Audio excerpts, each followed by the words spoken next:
같이 기도함으로 새벽기도 시작합니다. 하나님, 하나님의 말씀이 우리들 가운데 꿀과 같고 등대와 같고 우리의 오늘 어두운 삶 가운데 하나님이 우리를 손잡고 인도하여 주시는 은혜의 시간, 그 시간이 이 시간 되게 도와주옵소서.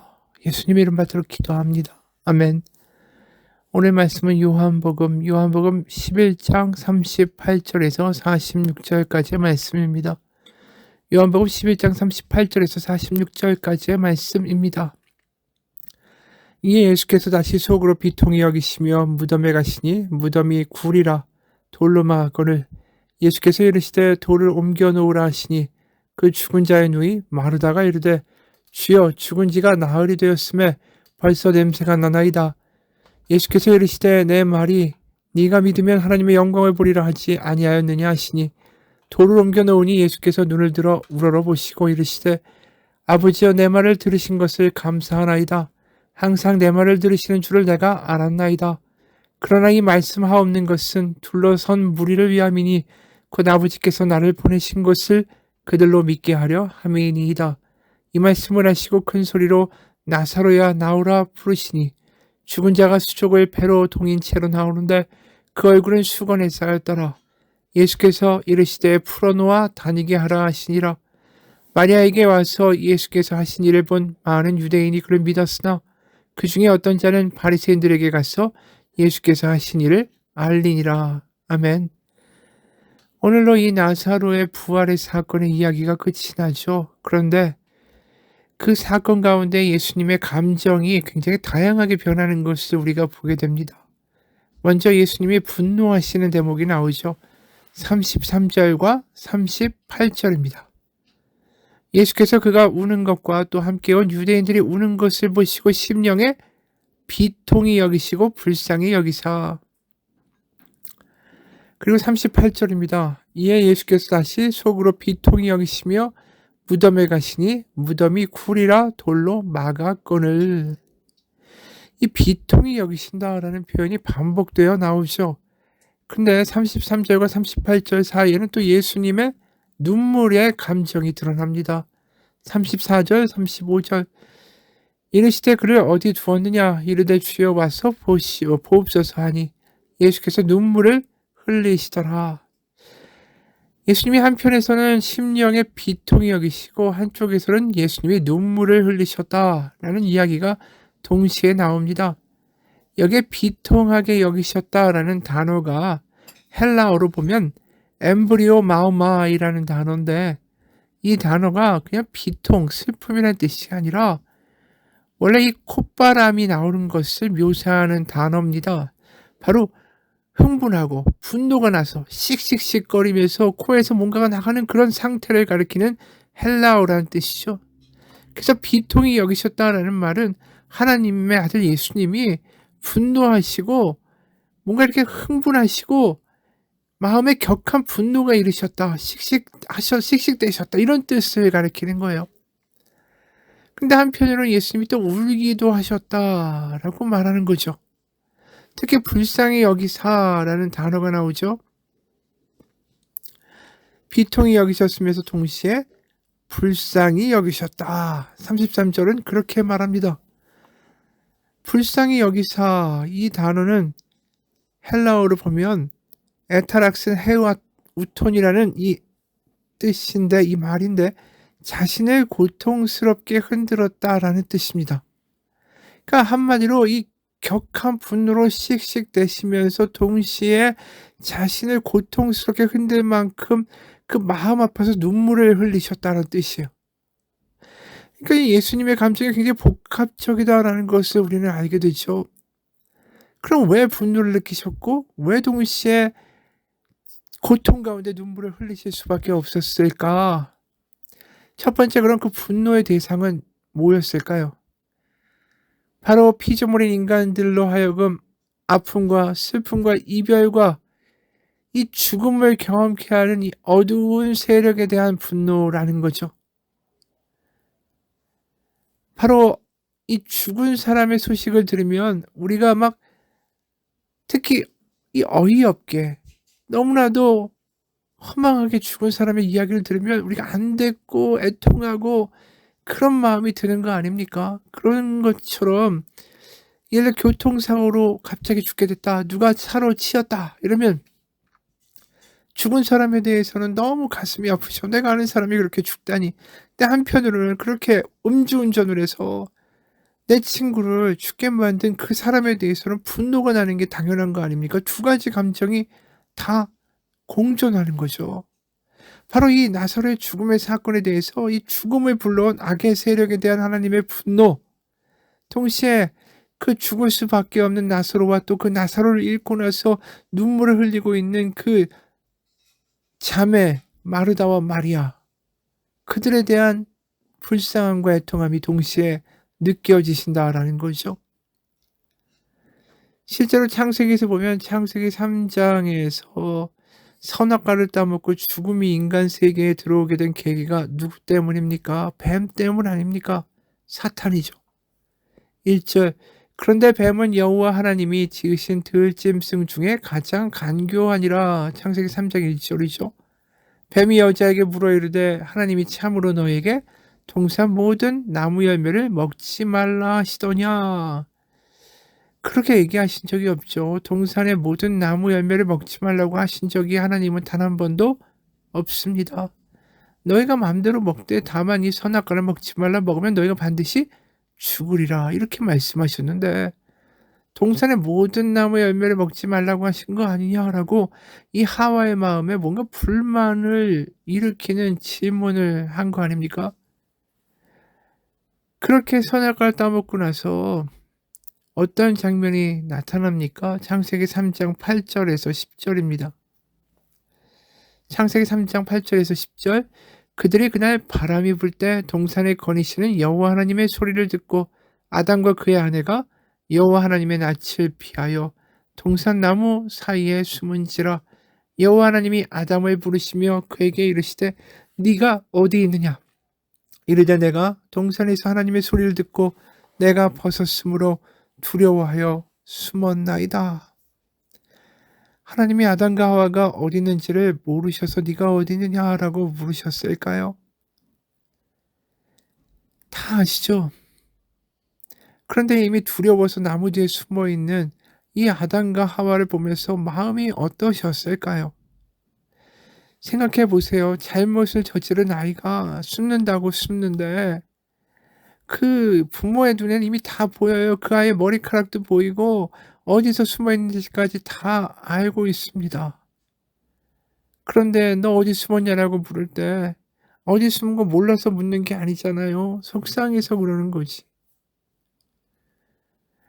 그 깨어진 몰골, 두려워하는 몰골, 망가진 몰골을 보시는 속상하신 하나님의 마음이 "네가 어디 있느냐?"라는 질문으로 드러나는 거죠.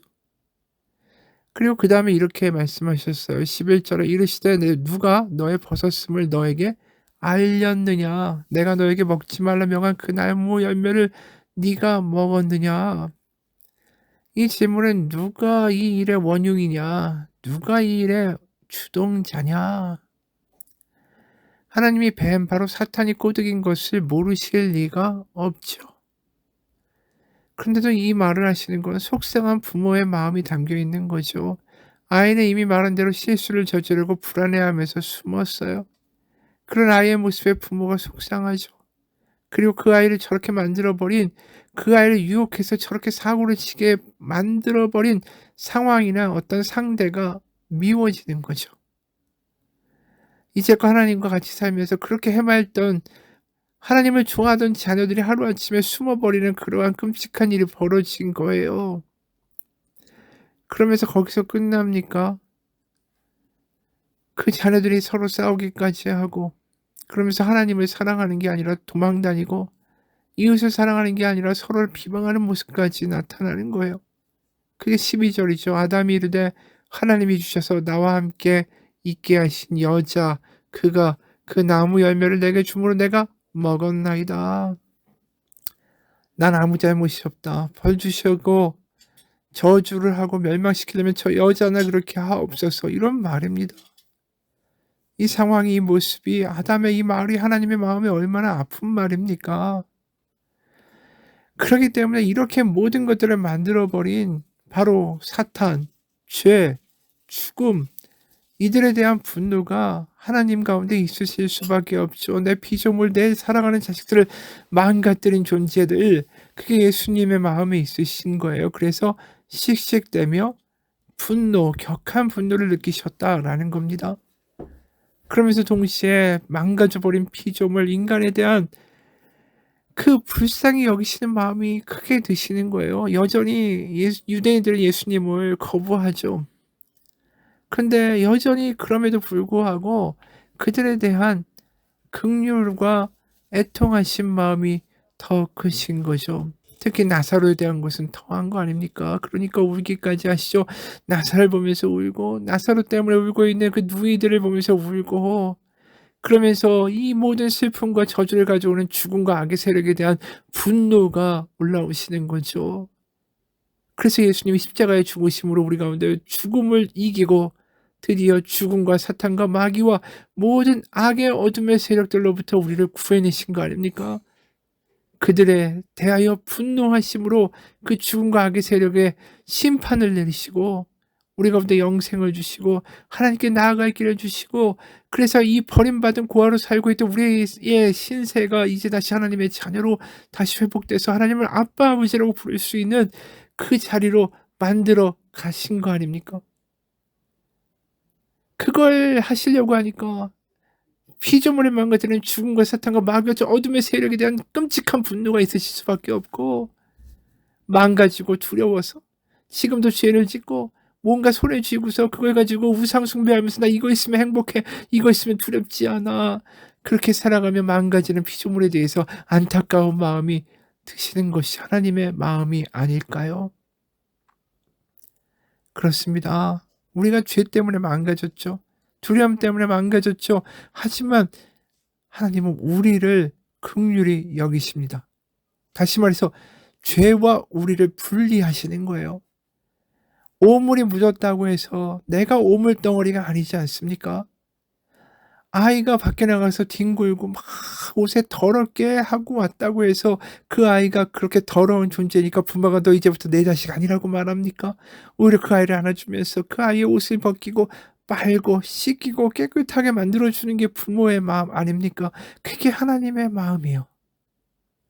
오물과 같이 더러운 것들이 바로 죄고 악이고 사탄이고 그걸 분노하시죠. 하지만 동시에 그것을 묻히고 그렇게 더러운 데서 해거리고 있는 나를 보시는 하나님의 마음이 안타까우신 거죠. 생명의 길을 주고 싶고 회복시키시고 다시 한번 일으켜 세우고 싶으신 하나님의 긍휼, 그게 예수님이 이 땅에 오신 이유입니다.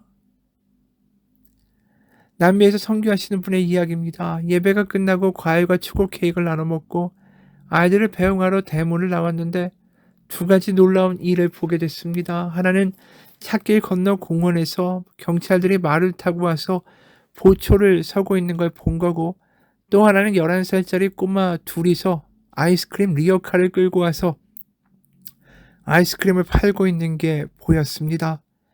여자 경찰이 한 명 살해당하고 몇 주 동안 계속된 범죄자들과의 치열한 전쟁 이후에 몇 명이 죽고, 많은 이들이 체포당한 이후에 오늘까지만 고정적으로 여기서 보초를 쓰고 앞으로는 정해진 시간에 순찰을 돌 거라는 경찰들의 이야기를 들었습니다. 그래서 이렇게 말했죠. 이제 철수하시는군요. 그래서 이제 모든 게 안정이 되었나요? 다 괜찮아요. 그랬더니 우리 아들 나이 또래의 경찰관이 말고삐를 잡고 고개를 갸웃거리며 대답했습니다. 모든 게 좀 복잡해요. 그는 다시 좋아질 거라고 믿고 있지 않았습니다. 그렇게 열심히 하면서 아무것도 달라지지 않을 거라고 말하는 그의 마음이 너무나 안타까웠죠. 이야기를 하는 동안 말이 가까이 와서 어깨에 얼굴을 비볐습니다. 선량한 말의 눈을 그렇게 가까이 본 적이 없었죠. 경찰들도 더 착하게 보였는데 마을 사람들과 그렇게 어떻게 서로 미워하고 싫어하는 관계가 됐는지 마음이 많이 아팠습니다. 철없는 엄마가 부추기는 대로 마을의 깽 두목이어서 벌써 몇 년 전에 감옥에 들어간 아빠, 그 아빠가 엄마가 부추기는 말에 영웅이라고 꼬마는 생각합니다. 그리고 그 마을에서 자란 꼬마는 커서 아빠처럼 깽단에 깽이 되고 싶다라고 말하고, 경찰은 자기의 영웅인 아빠를 잡아간 나쁜 집단으로 바라보는 게 마음이 아픕니다. 아빠가 어떤 일로 감옥에 들어간 건지 옳고 그름을 따지기보다는 경찰이 아빠를 잡아갔다는 원망이 먼저인 아이들. 선악의 개념도 없이 어느 순간 선한 게 무엇인지도 배우지 못한 아이들. 그 아이들이 그 부모처럼 될 거라고 또한 바라보는 공권력과 경찰들, 그리고 무기력들. 어떻게 풀어야 할지, 어떻게 해결돼야 될지 아무것도 알지 못하는 세상들. 바로 그곳에 모든 것을 화평하게 하시는 예수님의 평강이 임하기를 기도합니다. 사탄이 잡고 흔드는 그 세상의 소나기에서 자유케 되는 역사가 있기를 기도합니다. 그렇게 기도하고 11살짜리 두 아이가 파는 아이스크림을 하나 사 먹고 그 아이들을 꽉 끌어안아 주었습니다. 마약 파는 심부름을 하는 것보다 리어카야 아이스크림을 파는 게 낫지만, 그래도 학교 갈 나이에 학교도 못 가고 장사하러 다니는 게 너무 마음이 아팠습니다. 이제 겨우 2살이 된 다른 아이는 아직 엄마 뱃속에 있을 때 칼에 찔리고 포크에 찔렸어도 그 생명을 하나님의 뜻대로 죽어지지 않고 건강하게 태어나서 미소를 가득 얼굴에 띠고 행복하게 마당을 뛰어다니는 것을 바라봅니다. 한 번도 배우지도 않은 영어를 그렇게 쉽게 이해하고 수학, 피아노, 기타 뭐든지 한 번만 보면 뛰어나게 잘하는 천재성이 허락된 남자아이도 있습니다. 그 아이는 아빠도 없고 엄마한테 버려지고 다리가 없는 할머니를 돌보며 사는, 그렇게 힘들게 사는 그 아이. 어떻게 저렇게 총명하고 똑똑한지, 이 아이에게 무엇을 해줄 수 있을지, 이 아이들을 향한 하나님의 뜻이 무엇인지 기도할 때마다 눈물뿐입니다. 그 많은 사연들을 다 일일이 나눌 수가 없습니다. 그러나 하나님께서 허락하시는 그날까지 이 아이들 곁에 같이 있어 줄 것입니다. 이분이 느끼는 게 하나님의 마음이 아닐까요? 이 세상이 악이 잡고 흔들고 있습니다. 선악의 구별이 사라지고 어느 순간 악이 모든 것이 되어버리는 세상. 그래서 사람들을 흔들고 죽이게 하고 서로 미워하게 하고 질투하게 하고 전쟁하게 하고, 바로 하나님이 창조하신 세상을 그렇게 박살내려고 하는 세력들, 그것을 그냥 보고 넘기실 수 없는 하나님, 바로 그분이 그 아들을 보내셨죠. 그것이 오늘 예수님의 분노의 이유입니다. 격한 분노를 하시죠. 지금도 하나님은 그들에 대해서 분노하실까요? 악의 수인이 돼서 세상을 망가뜨리고 사탄과 마귀와 죄들이 지금도 수많은 사람들 반목하게 하면서 무너뜨리고 망가뜨리고 죽이게 하고 질투하게 하고 전쟁하게 하는 그 모습을 보면서 하나님은 분노하시겠죠. 그렇다고 해서 하나님이 이 세상을 다 망하게 하시고 이제 다시 시작하겠다 하실 수 있을까요? 병이 들어있는 자식을 병이 들었다고 다 죽여버려라, 내쫓아라 하는 아버지가 어디 있습니까? 병은 밉지만 어떻게든 그 병을 고쳐서 그 아들을 회복시키고자 하는 게 아버지의 마음 아닙니까? 그래서 예수님이 오실 수밖에 없었다라는 거죠. 유일한 길은 오직 예수님이 이 땅에 오시는 것뿐이었습니다. 그게 42절이죠. 곧 아버지께서 나를 보내신 것을 그들로 믿게 하려 함이니이다. 내가 온 것은 아버지의 마음을, 아버지의 뜻을, 그래서 이 자녀들을 다시 회복시켜서 아버지께로 데려가는 것, 그것이 내가 이곳에 온 이유입니다. 이렇게 말씀하시는 거죠. 바로 우리를 자유케 하시고 다시 그 악으로부터 떼어내어서 우리를 불안과 두려움과 우상의 종이 아니라 하나님의 자녀로 자유케 하시는 일을 하기 위하여 예수님이 오셨고, 그래서 십자가를 지셨고, 그래서 부활하신 것입니다. 아까 말한 것처럼 선교사님이 보고 있는 그 세상의 비극을 인간의 힘으로 도저히 풀어낼 수가 없죠. 그곳에서 변화를 일으키실 수 있는 분은 오직 하나님의 아들 예수 그리스도 은혜뿐입니다. 그렇습니다.